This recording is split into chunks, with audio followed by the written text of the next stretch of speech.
Alors, pourquoi a-t-on la coutume à Shavuot de manger des laitages? Tout d'abord, il faut savoir que le Khatam Sofer, qui est un très très très grand sadique, il disait que si on enlevait les coutumes, la Torah pourrait disparaître avec Ras Shalom. Et le Hadmoura Asaken nous disait Minag Israël, Torat I, que la coutume du peuple juif, c'est comme la Torah. Donc, je veux vraiment souligner avant de commencer ce petit cours à quel point c'est important de respecter les coutumes de vos parents, de vos grands-parents, etc. Gardez vos coutumes. Les coutumes, c'est ça qui nous protège, c'est ça qui nous fait que on garde nos traditions. C'est ça qui fait qu'on garde notre identité. Donc, d'où vient cette coutume de manger des laitages? Tout d'abord, il faut savoir, comme on a dit dans un cours sur Shavuot, à Shavuot, il y avait une mitzvah, une obligation d'emmener 2 pains au temple. Et à Shavuot, quand nous mangeons les laitages, nous avons quand même l'obligation de manger un repas de viande. Donc, quelle est l'habitude de la plupart des personnes?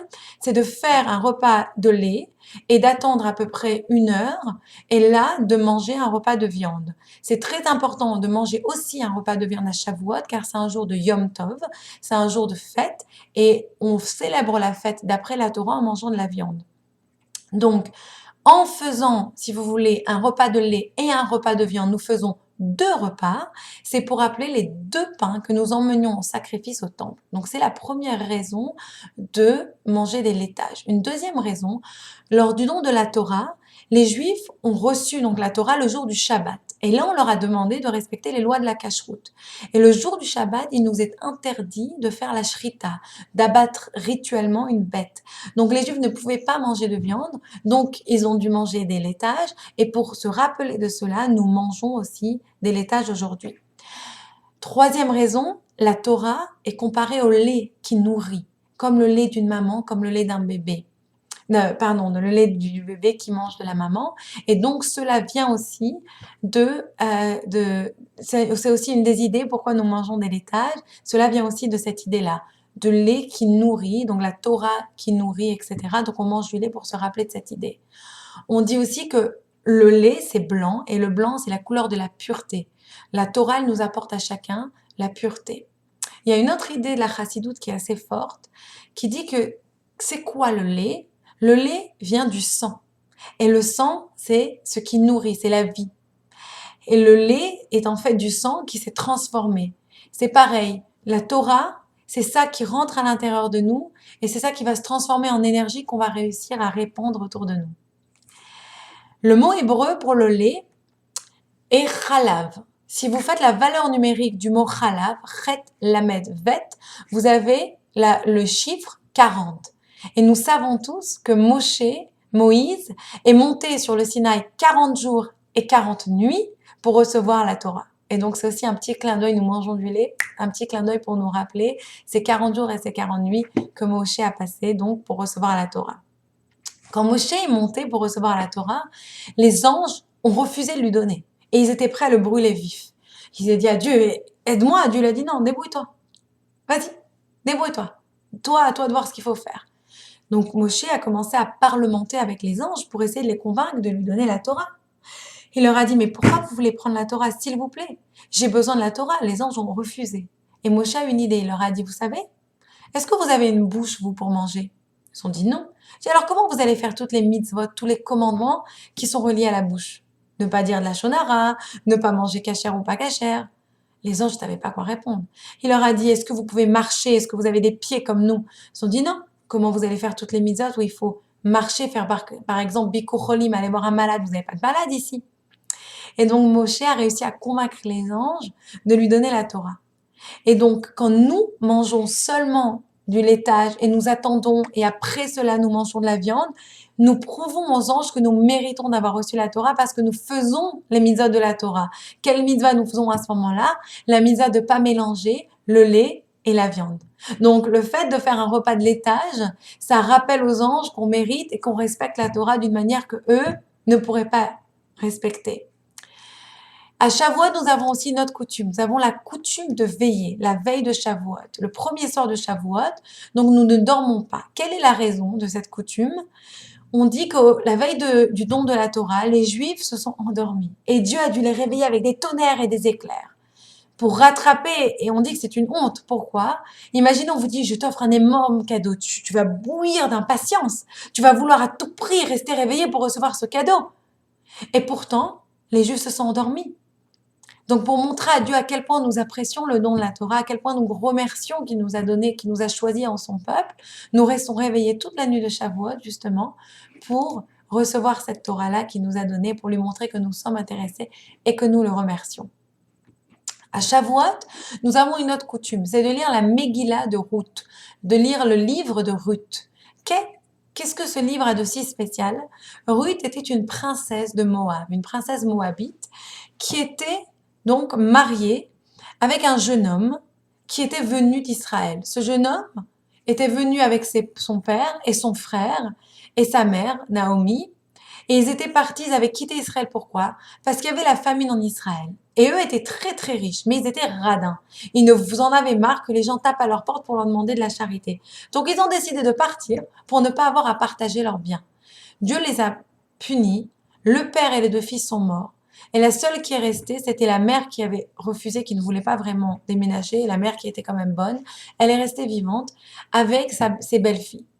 De ces deux belles-filles qui n'étaient pas juives, Ruth et Ophra, Ophra est partie et Ruth n'a pas voulu quitter Naomi, n'a pas voulu quitter sa belle-mère. Elle a voulu absolument rester avec sa belle-mère.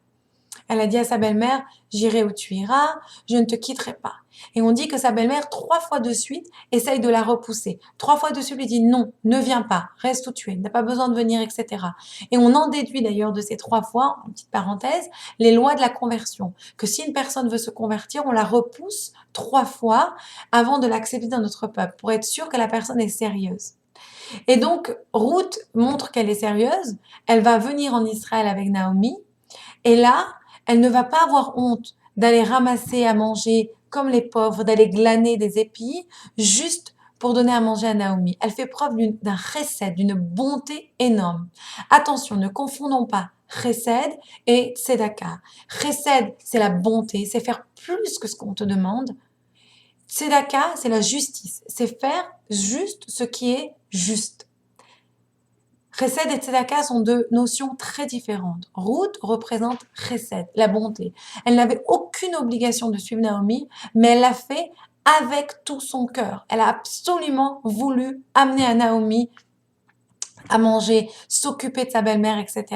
Et elle était très, très, très pudique. Elle s'est fait remarquer par Boaz, qui était d'ailleurs de la famille de l'ex-mari du veuf, du mari de Naomi, celui qui était mort.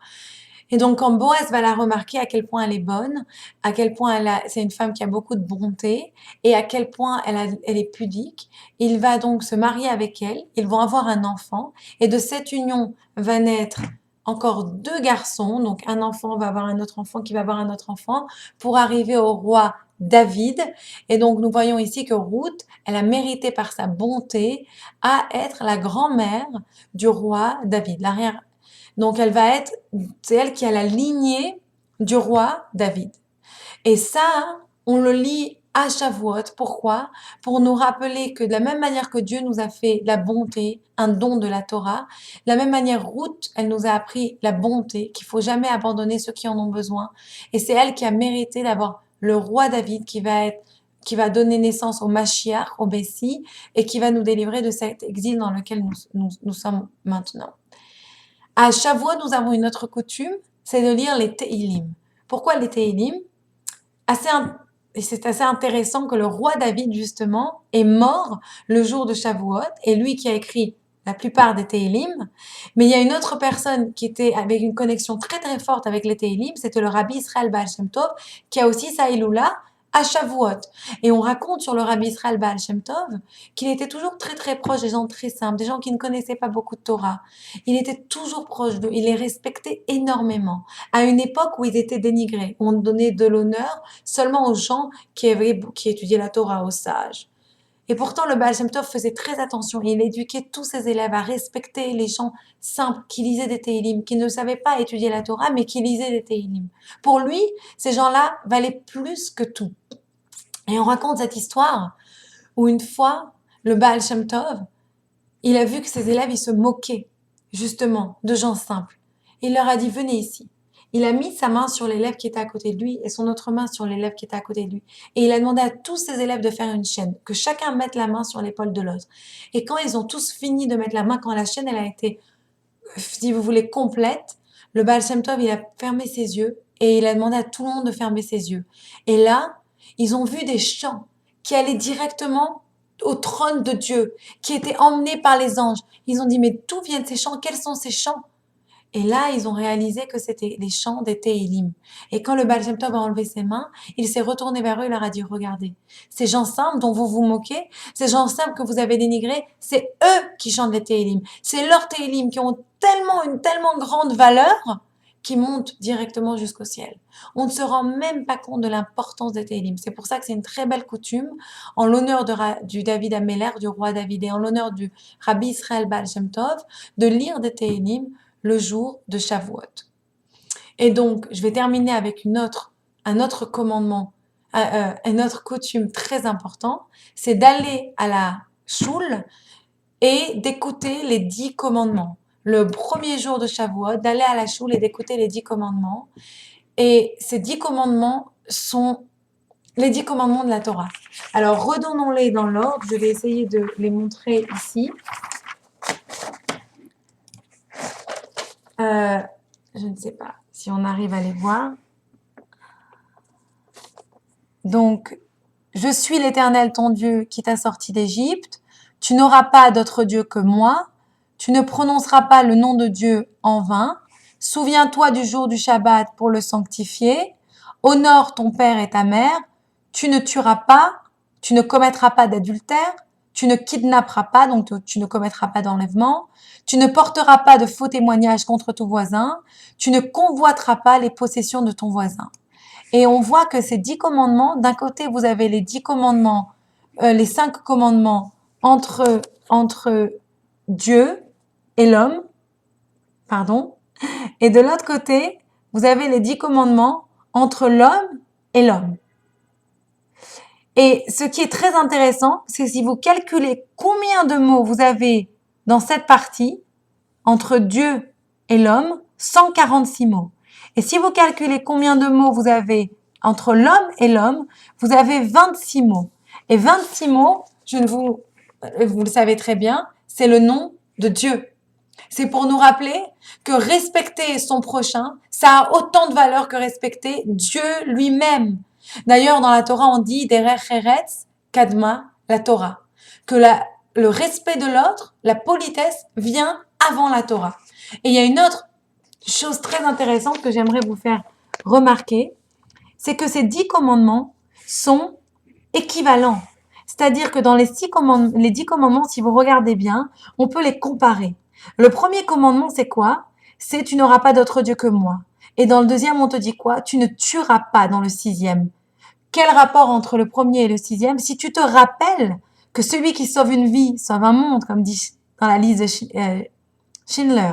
Mais si tu te rappelles que c'est Dieu, le Dieu que tu dois respecter, si tu te rappelles que c'est lui qui t'a tout donné, qui t'a fait sortir de l'esclavage, alors tu vas respecter l'autre humain aussi, qui fait aussi partie de Dieu, qui a aussi été créé par Dieu.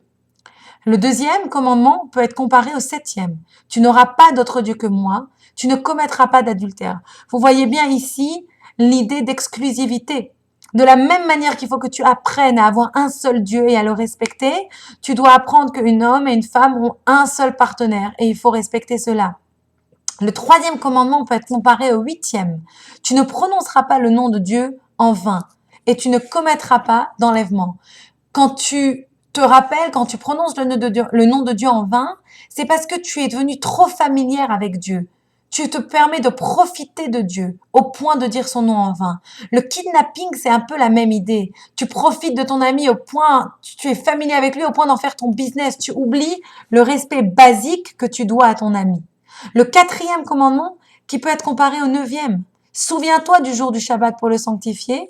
Tu ne porteras pas de faux témoignages contre tout voisin. Vous allez me dire, mais quel rapport?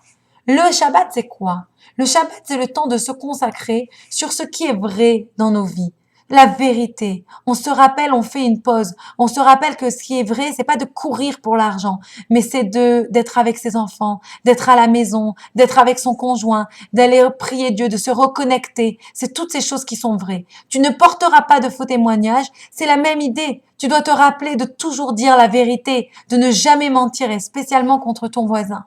Et enfin, les deux derniers, c'est quoi? On te dit, honore ton père et ta mère, et on le compare à quoi? Ne convoite pas les possessions de ton voisin. Honore ton père et ta mère. Si tu honores ton père et ta mère, tu apprends le respect basique. Si tu apprends le respect, tu n'iras pas convoiter ce qu'il y a chez ton voisin. Voilà mes amis, j'espère que vous allez aller à la synagogue, écouter les 10 commandements et que vous réfléchirez à ça avec une nouvelle perspective.